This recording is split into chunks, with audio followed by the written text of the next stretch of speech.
Constable Crowcroft. It's been a week for anniversaries, but one particular anniversary which people aren't celebrating. It's 12 months to the day that the Graham Power, Chief of Police, was suspended. Now, you've had some involvement in the last 12 months.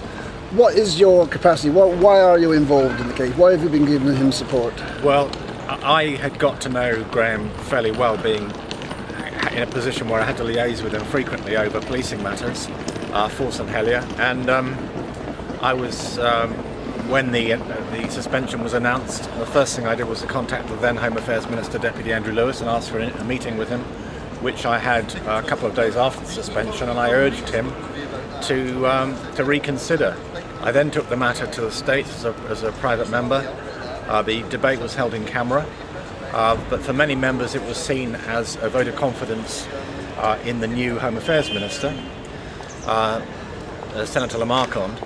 And so that was unsuccessful, but I attempted to persuade the States to think twice before going down the suspension route of this serving police officer. Since then, I've been supporting Mr. Power in his attempts to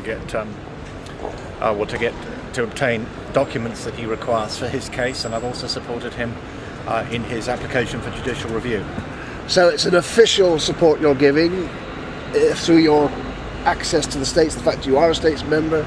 It's not a parish support, it's a state support. It's Mr. Power's a constituent. I've supported other constituents, and I've taken other private members' bills to the States on behalf of constituents, so really it makes no difference to me whether he's the suspended Chief of Police or not. It was 12 months ago he was suspended. This day is the anniversary. The decision was made. Do you actually understand why he was suspended? My view, and I've made it public, is that it was a politically motivated act. A scapegoat was required because of the bad press that Jersey had as a result of Haut de la Garenne. Mr. Harper had left the police force, and Mr. Power, as his superior, was seen as the obvious person to blame for the various mismanagements that had allegedly taken place during that. A very high-profile person to try to pin the blame on, though, wasn't it? If they were trying to bury the whole Haut de la Garenne and everything, they're rather an unusual choice of person to blame, wasn't it? Well, I think they certainly didn't behave properly in terms of the suspension. You know, one of the first things I examined was the law under which the suspension had been done, and I couldn't see how it could be considered to have been done with a proper procedure. We've done a lot of work in the parish on the employment law and on how you deal with employees where there are issues of competence, and clearly it was not done properly. And even if one believes that Mr. Power had not run the inquiry properly, which I don't happen to agree, but even if one did believe that, there is a correct procedure to follow in dealing with it, and I still, for the life of me, cannot see why suspension was. Lenny Harper is adamant on our blog today that there was no Metropolitan Police report prepared, as is claimed, as the basis for the suspension. Now, if that is true, if there was no report, then there has to be some other reason for the suspension. Are you aware of any other reasons apart from the Haut de la Garenne behaviour, whether it was correct or not? Are you aware of any other reasons why he might be suspended?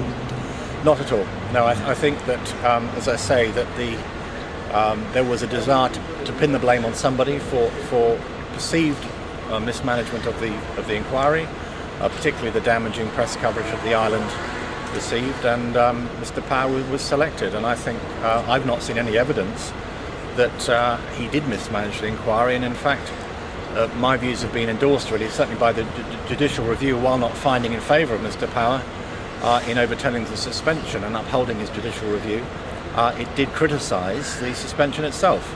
Of course, the current Home Affairs Minister, who is a lawyer and is obviously a very clever guy, reviews the case every month, so he says, and he still maintains the suspension, but it's not at all clear that he's maintaining it for the original reasons. Have you any knowledge of that?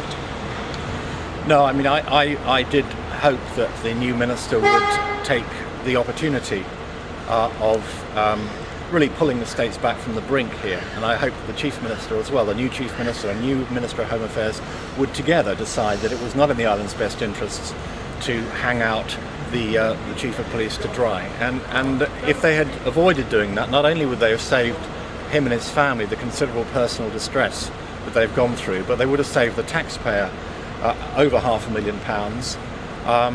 And in fact, they probably would have done more to enhance the reputation of the island than they have done by trying to find fault with Mr. Power. There's the curiosity of Operation Blast. Have you looked at your Blast file?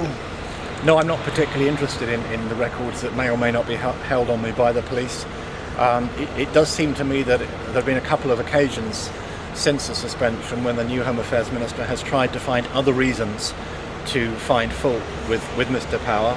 First of all, he indicated he would be pursuing an additional suspension on grounds of bullying. He subsequently withdrew that. Now he's come forward with this allegation of improper information being held on, or information being held improperly on states members, and that of course is currently being pursued. Graham Power is a very experienced policeman. He's distinguished career. He's not going to go down without a fight. If they, at the end of the day, they don't pin this on him, they don't pin some blame on him, and they're desperate to cover up the Operation Rectangle, I think they call it, Hotel Agarel. If they don't pin the blame for him, who else can they blame it on? They're going to have to blame somebody, aren't they? Well, we have been promised a committee of inquiry into the whole Hotel Agarel experience, and I think that is probably where the work will be done, and it's still a while away because that can't happen until the various court cases have been pursued.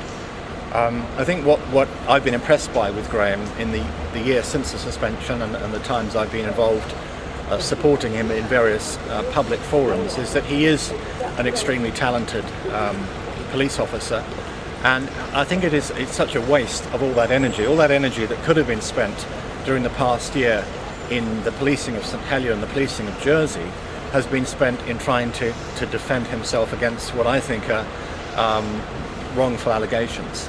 What a waste of effort, as well as being a waste of money. What a waste of effort. You're a more liberal constable than some of your colleagues on the constable's bench. Do you think this has caused any damage between the Honorary Police and the State's Police? I don't think so. Graham Power, when he was in office, was a strong supporter of the Honorary Police and always supported my Honorary Police officers and encouraged them to work alongside his officers where possible. That was one of the reasons why I liaised closely with him. So I don't think there is any damage to the Honorary Policing system because of this. I think the damage, so far as there is damage, is to the states. And of course, has it left a void between your relationships with the State's Police?